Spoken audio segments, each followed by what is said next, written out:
I interviewed the only survivor of an infamous Siren Head attack. Written by Horror Queen 1212. The US government had tried for years to hide the existence of the creature known as Siren Head. They had succeeded for quite some time too. Then videos of the creature began being leaked. Classified documents concerning horrible massacres were released to the public by hackers. The news was out. The world knew. The post-Siren Head exposed world brought some changes. Camping was regulated to small, government-run areas that only contained trees of a certain height. Camping anywhere else would result in a massive fine. Almost all hiking trails were closed. In fact, virtual hiking games had become quite popular. All forests were essentially left alone, as it was deemed too dangerous to knock down trees in order to put up new resorts or things of the like. It was a big win for conservationists. Still, deaths occurred.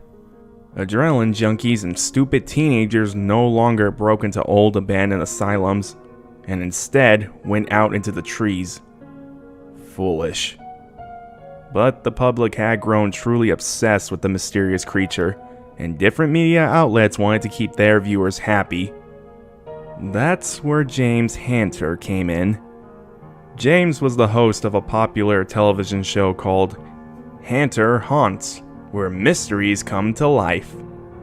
Anything deemed spooky or mysterious was up for grabs for the show, and a Siren Head special would be a ratings goldmine. No, James wasn't stupid enough to go looking for the creature.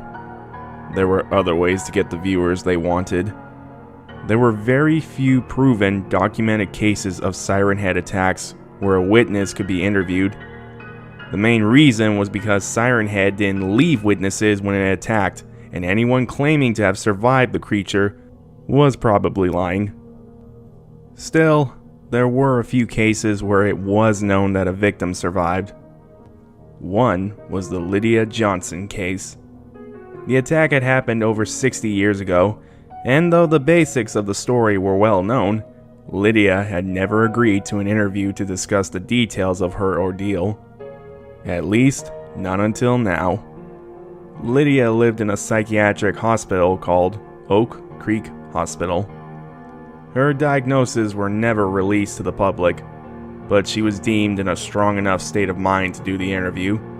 In fact, her doctors saw it as therapeutic, since she was so adamant about sharing her story for the first time in over half a century. James was over the moon. This was the interview of the year, and he had scored it. He and his crew set up their equipment in a spare room, allowed by the hospital.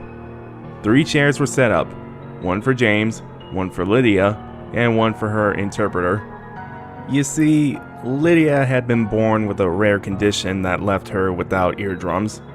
Where one would have their eardrums, she was left with a thick wall of flesh. She had been deaf her whole life. She could sign and read lips, but she didn't like to speak. Children in her early school days would viciously bully Lydia for her inability to pronounce words like everyone else. As a result, she did not speak. Lydia had moved to a different state when she was 7, and had been lucky enough to make a group of 5 friends. There was Charlie, the red-headed goofball who could never pass up making a joke. There was Tanya, a pretty blonde, who was stereotypically girly. Ben, a studious boy with black hair. Lance, who played any sport you could think of, and was always up for an adventure. Finally, there was the tomboy, Maddie. They were all as different as could be, yet somehow were inseparable. They had taken Lydia under their wing, and the group of 5 became 6. Ben's older brother was deaf, so Ben taught the group how to sign so that they could understand Lydia. It took a while, and some were quicker learners than others, but by middle school, they were all fluent in ASL. They grew up together, and went to school together. When high school was ending, The daunting reality that the group wouldn't be together forever hit them hard. Only Tanya and Lydia had gotten into the same college. The rest had been accepted into different universities. They would be friends forever, but it wouldn't be the same. This is why they went on their camping trip, to have a week of booze and laughter and memories. This is where Lydia started her story. Lydia came into the room slowly. She was 83 years old. Behind her was a plain-looking woman named Janine, her ASL interpreter. Boom microphones were raised above their heads. Everyone took a seat. The cameras turned on. The crew grew silent. And the interview began. Lydia, James began in a charismatic voice. can I call you Lydia? Lydia, for over 60 years, you have kept silent about the events that occurred to you and your friends. Why share it now? Lydia, being able to read lips, started signing her answer rapidly. I recently found out that I had stage 4 pancreatic cancer. The interpreter said. I don't have much time left, and even though I hate recalling those events from so long ago, I know that they need to be shared. Please, Said James. whenever you're ready. Lydia paused for only a moment before beginning to sign away. The 6 of us had found a perfect place to set up camp. Janine spoke. It was miles away from any town and surrounded by a thicket of beautiful trees. We set up camp and had a wonderful night of laughter, s'mores, and a bit of drinking. I'll always remember that night. It was the last good night. The next morning, we all got up and explored the area around us. Tanya found the massive tree that had been burrowed at its base by some kind of wildlife. It was hollowed out inside and big enough for 2 of us to fit comfortably in at the same time. There were no bugs. She continued. In fact, there wasn't a single animal nearby, not even a bird. That seemed so odd to us, but we pushed our negative thoughts aside. We weren't going to ruin our trip. We walked a small trail nearby, but I felt the need to go lay down. Something smelled bad, like rotten flesh. My other senses have always been sharp since I was a child. I told the rest of the group, but they couldn't smell anything over the scent of the trees, grass, and flowers. They said it was probably a dead animal hidden from view. After all, we were in the wilderness. I agreed, but still needed to turn around. The smell was giving me a headache, and I had some aspirin in my tent. I lay there until the aspirin took effect. It helped with the headache, but I could still smell that stench all the way from the campsite. It was beginning to worry me, but I didn't want to ruin our last chance to spend time together, so I ignored it. Janine stopped as Lydia's hands went to her mouth to cover a sob. She was breathing heavily as tears filled her eyes. Take your time. James said as she pulled herself together. She began to sign again. I met back up with the group, assuring them that I was fine. We walked a little further and the stench worsened. Charlie was about to lean against the tree when I signed for him to stop. Something was wrong with this tree and the one next to it. Although it looked identical to the other trees to everyone else, I noticed a slight paleness to the bark compared to the other trees. Something was wrong with it. I suggested that it might be moldy. Tanya squealed and everyone laughed, but they left both trees alone. We needed to go back anyways. We haven't eaten anything all day. We had been sitting around a fire having cooked some hot dogs when all 5 of their heads looked up at the same time.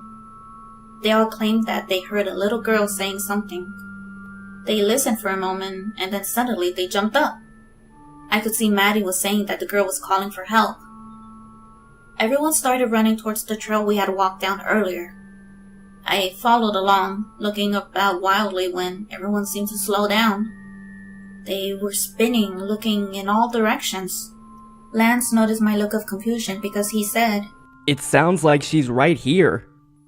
Everyone stopped spinning and stood, looking at each other, when suddenly a giant spindly claw came down from the sky and grabbed Ben. It looked similar to the tree trunks, just a little paler. I noticed that we were back at the 2 odd trees when the ground started shaking. Clawed feet were rising out of the soil, revealing the trees to be legs. Ben was being lifted up into the air rapidly. We all looked up, trying to see what this thing was. It was huge, with tough brown skin, long hanging arms. Its head looked to be made out of 2 sirens. It brought Ben to the lower of the sirens, which was much larger than he was. We couldn't see what happened next because a rain of red liquid came cascading down on us, obstructing our view. It took me a moment to realize that it was blood. And there was a lot of it. Too much for a human to lose and still survive. We all started running back to the camp when I noticed that the other 4 had stopped for some reason. I turned around to see them on the ground, holding their ears. They were screaming. Blood was dripping down the side of their faces as their eardrums clearly burst. I tried to grab Charlie, who was closest to me, but he wouldn't budge. I could still feel the thuds of the ground as giant feet slowly made their way towards us. I tried once more to get Charlie to his feet, before letting go and dashing into the trees. I found the hollowed out tree that we had discovered earlier and climbed inside. When it did a run after, I knew it hadn't seen me dart away. I could feel the vibrations, like things being dropped from the sky. The thudding was getting closer to me before I saw a body being thrown to the ground 30 feet away from my tree. To this day, I don't know who it was. The body was so mangled. The thudding stopped, but I didn't leave the tree. The thudding seemed like it was moving away. It was getting lighter, but I knew the truth. The creature hadn't left yet. It was only a trick, waiting for that last person it had seen in its forest to come out of whatever spot it had found and try to make a run for it. But I knew it was there. That smell of rotting flesh filled my nostril, letting me know that I was not alone. I stayed in that tree all night. Only when the sun rose in the sky did the creature give up its facade and truly walked away. I waited till both the thudding and the stench had gone away before booking it in the opposite direction. I could barely see with the tears blinding me. You can imagine my surprise when I ran into a small army base. They had been set up specifically to look for and neutralize Siren Head. I was later informed what I already knew. None of my friends had made it. The room was silent. It took James a moment to compose himself before he spoke again. Lydia, there have been multiple cases of people actively trying to find Siren Head. What do you have to say to those individuals?